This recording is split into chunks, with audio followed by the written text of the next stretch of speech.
Well, good Monday morning to you. Trucker Todd here, and time for another video.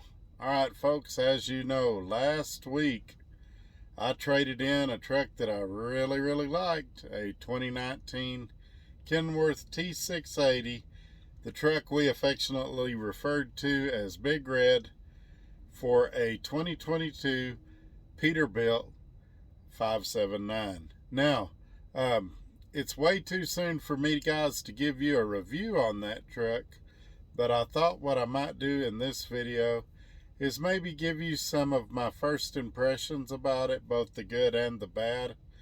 Then in upcoming videos, we'll do a side-by-side comparison against that T680 that I traded in, and I'll tell you what the strengths and weaknesses of each truck was. And then later on, after I've driven this truck a little more, I can give you a more in-depth review. As far as how much I've driven this truck so far I've put about 1,200 miles on it. So, or closer to 13. But anyway, let's cue up the music and jump into today's video. Here we go. And this is why I do this, why I'm out here, why I keep that hammer down. Flying by these road signs with home on my mind, with these wheels turning round. For my family and for my kids, for this life I wanna live. And this is why I do this. Alrighty, we're back, and before we go any further, I want to remind you guys, give this video a thumbs up, share it on your social media platforms, and make sure that you're still subscribed if you have not done so already. Also, check out the description below for a lot of other great information, how you can help the channel, and also there's a link there if you would like to apply at Dart Transit. Now, while we're talking about Dart Transit, I want to talk about them through this process. In the last video I did, some of you guys felt like that I might have been negative towards Dart or negative towards this truck because it had some dirty stuff that needed to be cleaned. I don't know if I mentioned or not, I also left my truck kind of messy. I spent 7 hours moving and still didn't have it all done. There was some trash. The floors were still dirty. I have worked that out with Dart, and I just want to tell you guys, they have been a pleasure to deal with in this process. Everybody has been great to work with in switching trucks, and I by no means meant that video to be negative or anything like that. Also, in this video, I'm going to talk about some negative things about that truck. Please understand that any vehicle is going to have pros and cons, and if I were to hop in your truck, whatever you're driving, there would be things that I liked and did not like about it, and that by no means is a negative reflection on Dart or my opinion about them. Having said that, let's talk about this truck. First of all, the color. I love the color black. It's really pretty. You guys know with black trucks, though, generally they either look great or bad depending on how clean they are. I've gone through a couple of rainstorms the last few days, so right now my truck is really dirty. We're probably going to get it washed in the next day or two depending on weather. But anyway, love the color. I didn't think I was going to be a big fan of the skirts not being painted, but I've decided I like that. And the reason is, when you're getting in and out of the truck, when they're painted, it's easy to get paint chips. It's easy to get, scuff marks from your shoes on it. With these unpainted ones, I think that, say, 2, 3, even 5 years from now, they're going to look a lot better. And so, also, on my pickup, my personal pickup, I've kind of gone for the blacked out look. And so these look pretty good on here with this black truck. Also, I want to talk about safety.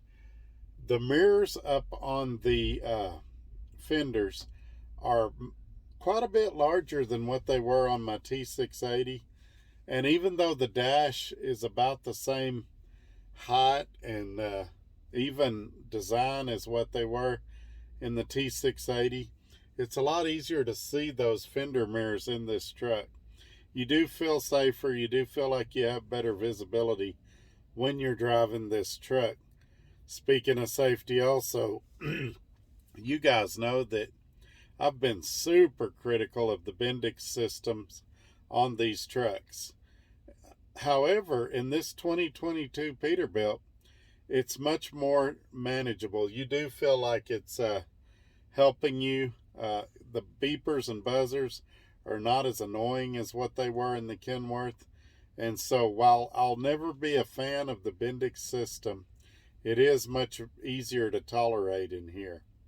Moving to the inside of the cab, I'm not going to lie. This is, in the way of Peterbilts, this is a pretty plain truck.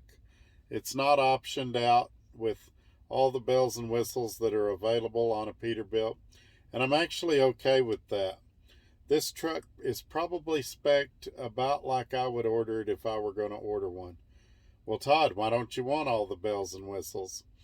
Well, like I've told you in other videos, you have to view these trucks as a tool. And yeah, it's great that it's black, and yeah, it's great that it looks good, but can it make you money? And the more gadgets and gizmos you've got on a truck, the more things that can break, especially electronical stuff. So I'm glad that it doesn't have the in-dash navigation or something like some of them have. I know some of you guys are big fans of those things. Some of you hate them. It does have a very nice AM/FM satellite radio. Great sound. Sounds super when you're going down the road. And so for that, I'm glad. The Bluetooth is terrible like it is on all trucks. I called my wife on it when I first got the truck. She said it was staticky, and so we won't be using that. That's fine. I've got a headset. I've got other ways to deal with the Bluetooth issue. But for sure, the radio sounds great when you're listening to it. Also, I want to talk about the sleeper.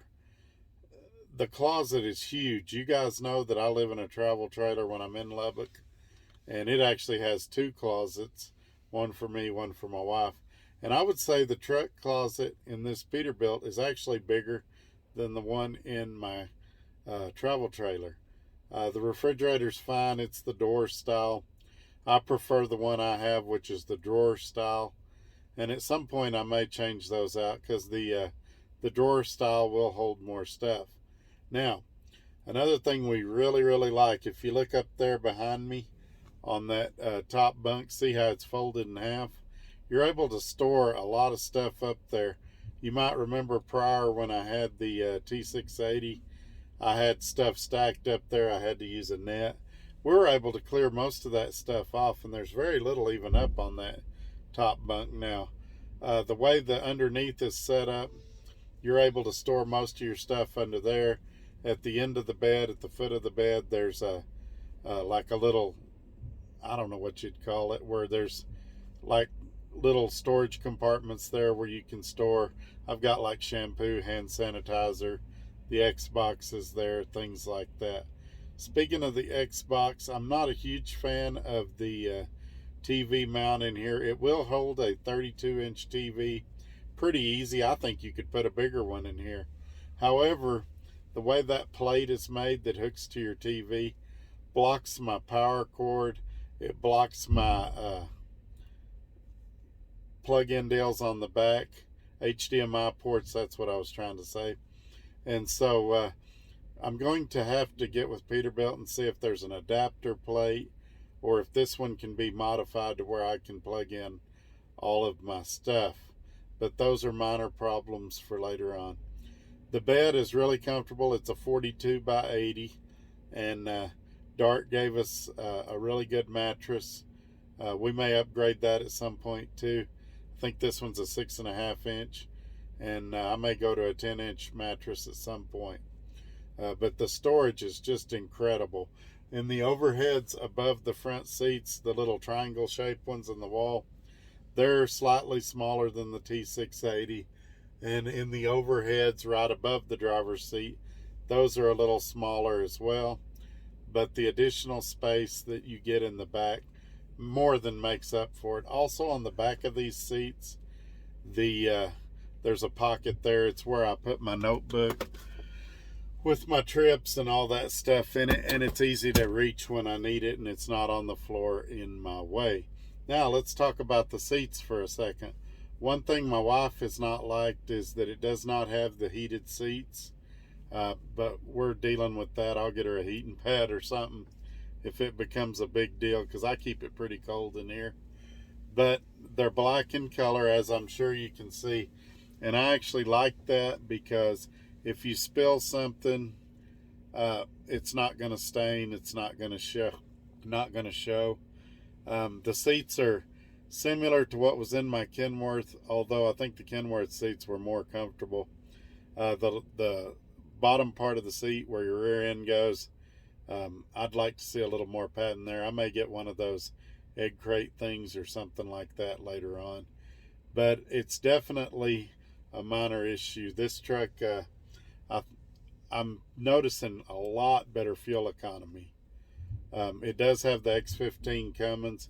You guys know at the previous company I worked for, I had a 2015 International with the Cummins that crapped out on me, and I was kind of scared of a Cummins, but these new X15s are supposed to be really good, really reliable, and so far it is really fuel efficient. Of course, this truck does have the aerodynamic package on it. I've never had a truck with that on there before. Sorry, they're unloading me right now, and I thought I saw him coming. Never had a truck with the aerodynamic package on it, and I'm sure that's contributing to the fuel efficiency of this truck. It does feel a little underpowered, I ain't gonna lie, but as I've told people before, these aren't race cars. They're work trucks, and fuel economy is far more important than my quarter-mile times in this truck. So while I would like it to pull the hills a little better, while I would like it to have a little more power, I'll gladly trade those things for the fuel efficiency that it provides. But anyway, I'm sure that I've answered some of your questions, but I'm sure there's a lot of things that you're still curious about. So feel free to leave me a comment below, or as I said, my email's in the description along with a lot of other great information. Get in touch with me, and I'll do my best to answer your questions. And Wednesday we'll have another rant video, and then on Friday we'll talk some more, probably about the Pete. By that time I'll have driven this truck enough that I can do a side-by-side comparison with the T680 I just got out of and tell you the strengths and weaknesses of both of those. But you guys have a great day, and I'm sorry this video was late today. All right, bye-bye.